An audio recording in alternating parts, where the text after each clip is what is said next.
Alright, this is 4-2, vertical motion. Today we're going to be talking about how we use quadratics to model when things are thrown up into the air, essentially. There's all sorts of applications for this, and we'll see a couple of them today. Quadratics are awesome because they allow us to accurately predict how an object pushed up into the air will move. So, for example, like a model rocket being shot up into the air, or a soccer ball being kicked, or launching an actual rocket, like who knows, all sorts of things.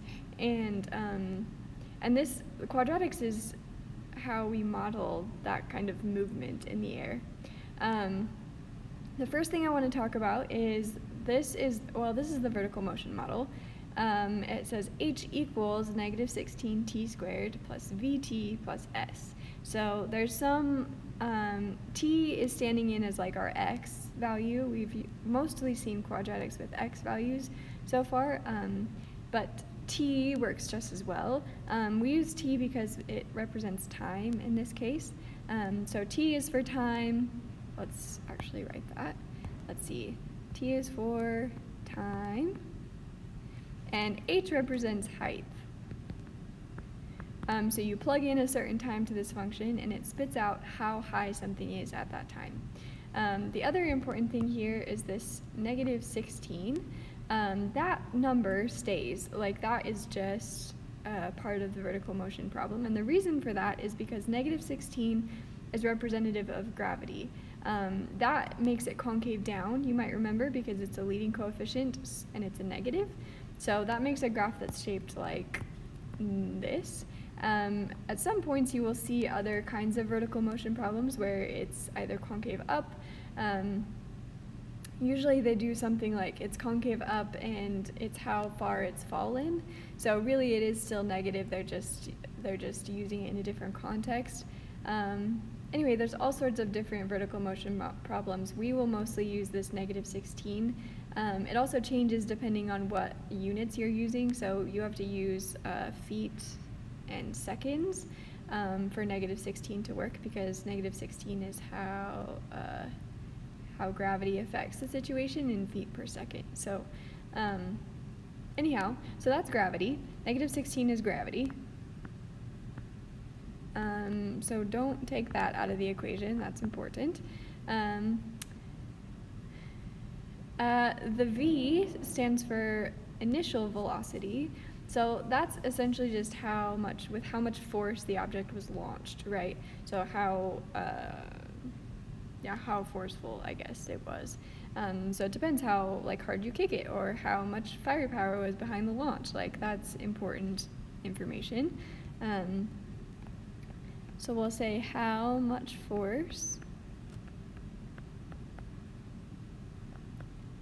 the object, was launched with, to make that grammatically correct. Okay. The S is the starting position. So that's just the starting height.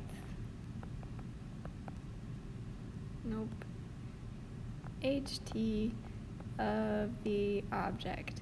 So if the object was already 10 feet in the air when you launched it, that's important information to have in this quadratic, right?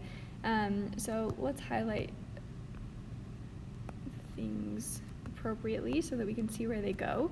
So the V goes with it's in the middle value, it's the B value of the vertical motion problem. The S is the constant on the end, so we're just shifting it up and down depending on how high the object was when we started.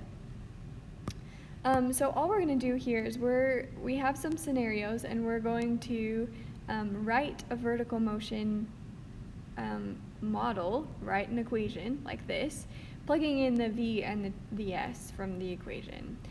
Sometimes the hardest part of this is figuring out what information you need and what information you don't. The ACT has some questions like this, and classic ACT often just gives you too much information. makes everything sound important and you don't know which one you need to use. So all we need here is the initial velocity and the starting position. Everything else is, we already have gravity, and we're just plugging in V and S.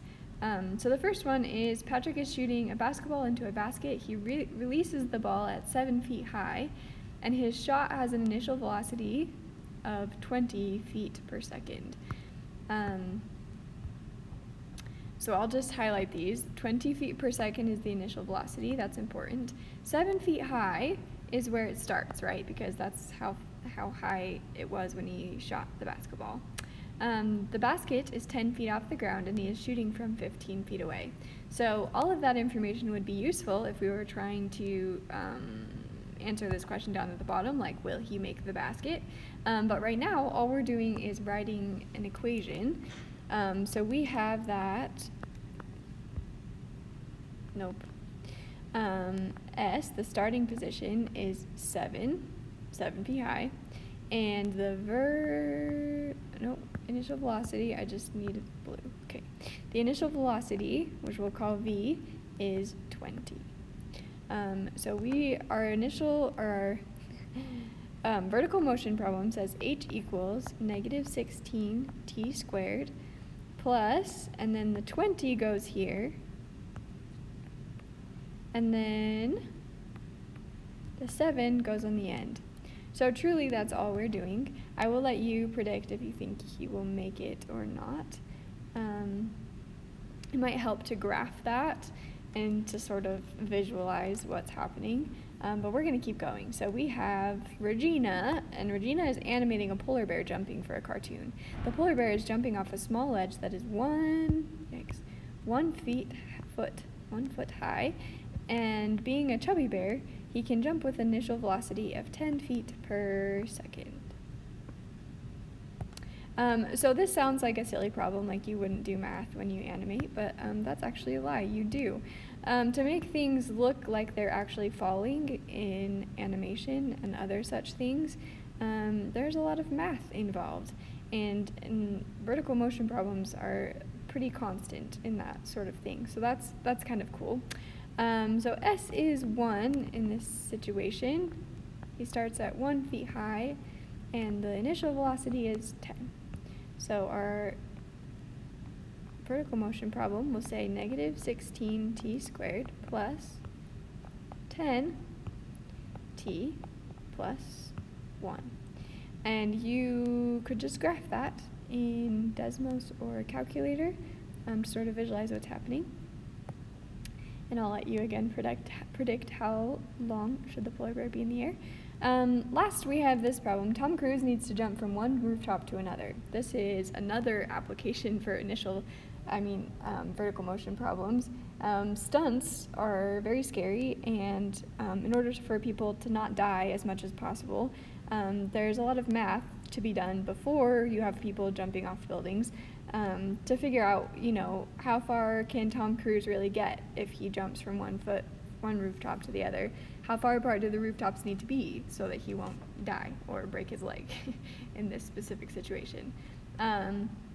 Anyway, so that's another interesting thing. Stunt work is also math. It's also a lot of math. And something interesting and cool about Tom Cruise is that he also does the math for his stunts. Not only does he do his own stunts, but he does the math for them too. So if you needed a reason to think math was cool. Anyway, so Tom Cruise needs to jump from one rooftop to another. The initial rooftop is 1 foot above the other. They are 10 feet apart, and he can normally jump with initial velocity. So this is the initial height, right? He's starting 1 foot higher than he needs to land. They are 10 feet apart, and he can normally jump with an initial velocity, that's the other part, of 4.4 feet per second, and run with a velocity of 20 feet per second. So this one, the running one, is not useful for us because we are just modeling his vertical motion, not his horizontal motion. So this is another situation where we would need to do a lot more math. Well, not really a lot more. I shouldn't say a lot more, but some other math to factor in his horizontal motion as well. So that's another part of doing math for stunts that is important. You can't just track somebody's vertical motion, like horizontal motion is really important too, to be able to make sure that people can make it across buildings or whatever, live from a fall. Yeah, so there's our vertical motion problem for that one. And we're gonna actually stick with this for a little bit. We have a graph actually of that exact graph that we just wrote for. Tom Cruise's building jump is graphed here. So we have a couple of labeled points here, and I just want to sort of illustrate what's happening in this vertical motion problem. So Tom Cruise is jumping from a building that's 1 foot higher than the other. So this is like building number 1, and building number 2 is a foot below that. Also, it starts at it said 10 feet apart, but we're not tracking his horizontal motion, so it doesn't super matter where I draw this. This is the building number 2. And to sort of illustrate it further for you, this is where he's jumping. This is, as you might imagine, his maximum height. And this might seem really cartoonish, like obviously we can't, it looks kind of like a grasshopper jump or something where it's like super exaggerated. But remember that this is like squished, and it's only tracking his vertical motion with relation to time. So down here, this is time happening, and so the numbers down there, like 1, are where it's time, like 1 second. At half of a second, he reaches his like highest, and also these are stretched out graphs, right? So this is an accurate model. It just doesn't look like it because it looks like he's jumping super high, but really this is only like 2 or 3 feet above where he started. Anyway, so this is where he lands, or rather when he lands. Remember that the horizontal is time. Time and height.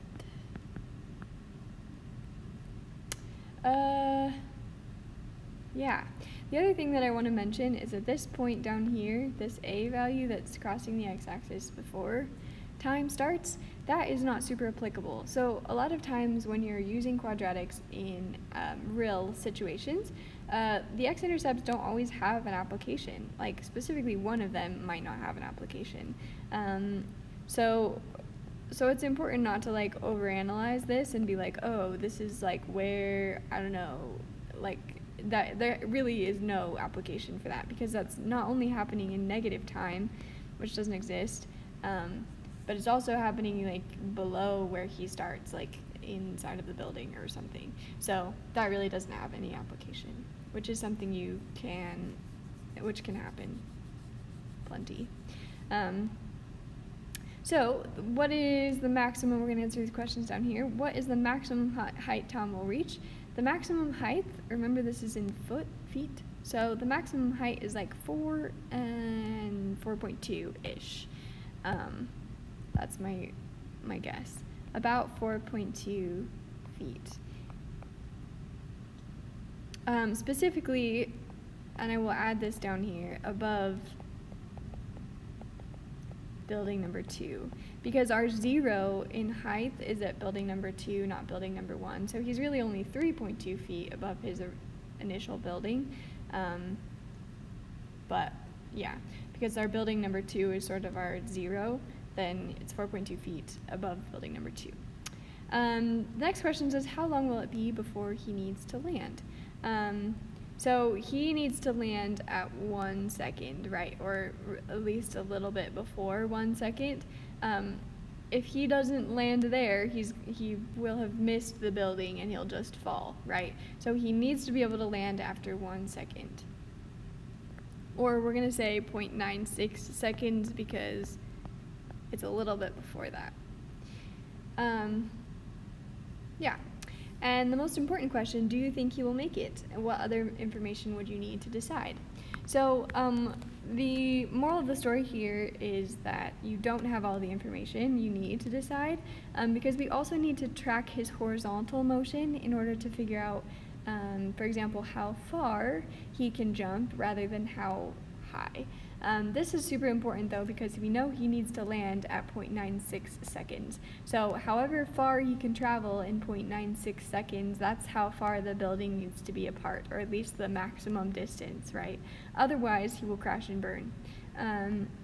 If we were in class, I would show you the sad video of him like jumping. It was for one of the Mission Impossible movies, and he, like in filming, jumps from one building to the other and smacks his leg against the side and breaks it, and it's really like horrible. And like gets up and runs afterwards, which is even worse.